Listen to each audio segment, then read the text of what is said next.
Hello guys, मेरा नाम अरुण पांडे है। आज मैं जावा के सबसे इम्पोर्टेंट टॉपिक आरएमआई के बारे में आपको बताऊंगा इस वीडियो के माध्यम से कि आरएमआई होता क्या है और ये वर्क कैसे करता है। तो चलिए आज इस वीडियो को मैं स्टार्ट करता हूँ। इसमें हम इसके कॉन्सेप्ट को क्लियर करूंगा कि आरएमआई होता क्या है और ये काम कैसे करता है। तो इस कॉन्सेप्ट को आप लोग ध्यान से समझिएगा कि ये काम कैसे करेगा। देखिए, आरएमआई का जो फुल फॉर्म होता है वो क्या है? Remote method invocation.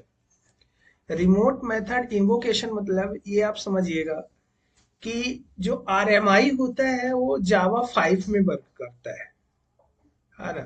जावा 5 मतलब कि जेडीके के वर्जन लॉन्च किए गए हैं। जैसे जेडीके 5 चलता है ना। फिर जेडीके 1.8 है, जेडीके 11 है, 17 है, 21 है, इस तरह से इसका वर्जन चल रहा है। तो जो आरएमआई का कॉन्सेप्ट यूज किया गया वो जावा 5 में यूज किया गया है ना, जिसका फुल फॉर्म होता है रिमोट मेथड इन्वोकेशन। अब जैसे यदि हम वेबसाइट की बात करें तो वेबसाइट में क्या होता है? क्लाइंट और सर्वर होता है ना। अब क्लाइंट जो रिक्वेस्ट देता है उस रिक्वेस्ट को सर्वलेट रिसीव करता है और रिसीव करने के बाद उसको सर्वर तक पहुंचाता है। इसके बाद एग्जीक्यूशन होता है। एग्जीक्यूशन होने के बाद फिर से सर्वलेट उसको रिसीव करेगा और रिसीव करने के बाद क्लाइंट को रिस्पॉन्स देता है, मतलब उसको आउटपुट दिखाएगा। तो ये तो बात हुई वेब डेवलपमेंट की, जिसमें हम सर्वलेट यूज करते हैं। या यदि जेएसपी की बात करें तो जैसे क्लाइंट कोई रिक्वेस्ट करता है तो जेएसपी उसको क्या करता है? रिसीव करता है। रिसीव करने के बाद सर्वर को प्रोवाइड करेगा और वो सर्वर क्या करेगा? फिर से जेएसपी को रिस्पॉन्स करता है और जेएसपी क्या करेगा? उसको क्लाइंट को दिखाएगा।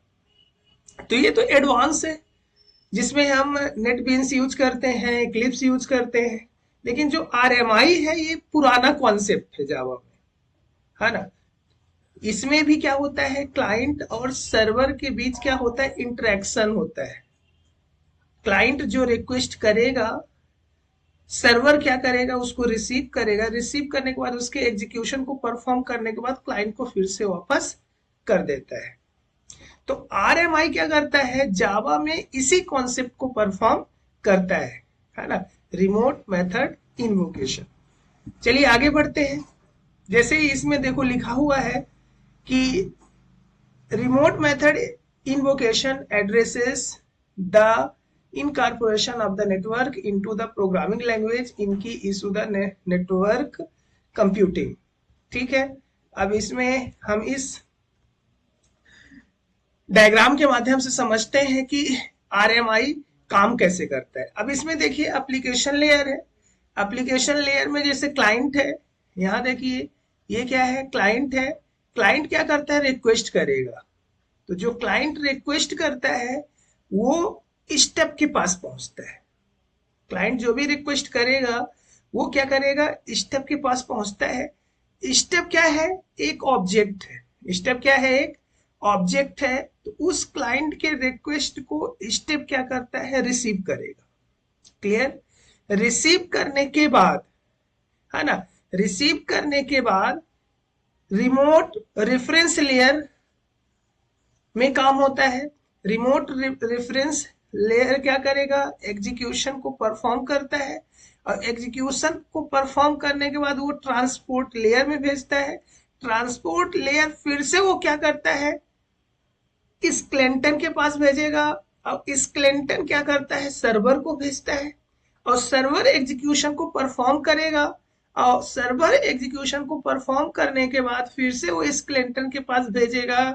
फिर से रिस्पोंड रिमोट रेफरेंस लेयर के पास जाएगा। ट्रांसपोर्ट लेयर से होते हुए स्टेप के पास पहुंचता है, क्लाइंट को रिस्पॉन्स मिल जाता है। तो ये क्या है? आरएमआई का आर्किटेक्चर है। ठीक है। नेक्स्ट आर्किटेक्चर में देखते हैं। जैसे यहां देखिए स्टेप और स्केलेटन के बीच वर्किंग को दिखाया गया है। यहाँ आप देखिए ये क्या है, क्लाइंट है। यहाँ क्या है, ये क्लाइंट है।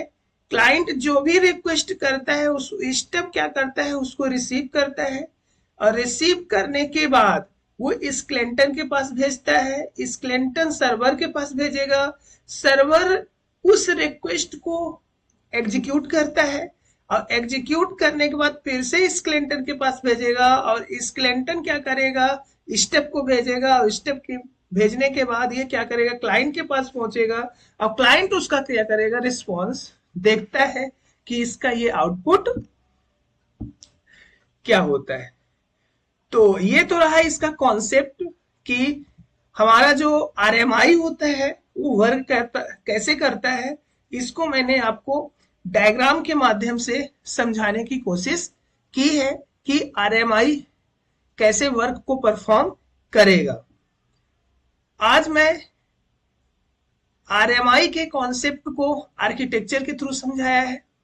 अगली वीडियो में हम इसी आरएमआई के कॉन्सेप्ट को प्रोग्रामिंग के माध्यम से समझेंगे। हम क्या करेंगे, क्लाइंट बनाएंगे, रिमोट मेथड बनाएंगे, सर्वर क्रिएट करेंगे, उसके बाद क्लाइंट के थ्रू हम रिक्वेस्ट करवाएंगे और सर्वर उसको एग्जीक्यूट करेगा, फिर से रिस्पॉन्स करेगा। इसको हम प्रोग्रामिंग के माध्यम से समझेंगे कि आरएमआई में इसकी प्रोग्रामिंग कैसे होती है। तो अगला वीडियो बहुत इंटरेस्टिंग है, अगले वीडियो को जरूर वॉच करिएगा ताकि आपका जो आरएमआई का कॉन्सेप्ट है अच्छे से क्लियर हो सके। आज के वीडियो में इतना ही। अगली वीडियो में मैं आरएमआई के एग्जाम्पल के साथ मिलूंगा। तो यदि आप मेरी वीडियो को अपने तक पहुंचाना चाहते हैं तो इस वीडियो को लाइक करें, सब्सक्राइब करें, कमेंट्स करें ताकि अपडेटेड वीडियो अब तक पहुंचती रहे। तो आज की वीडियो में इतना ही। धन्यवाद।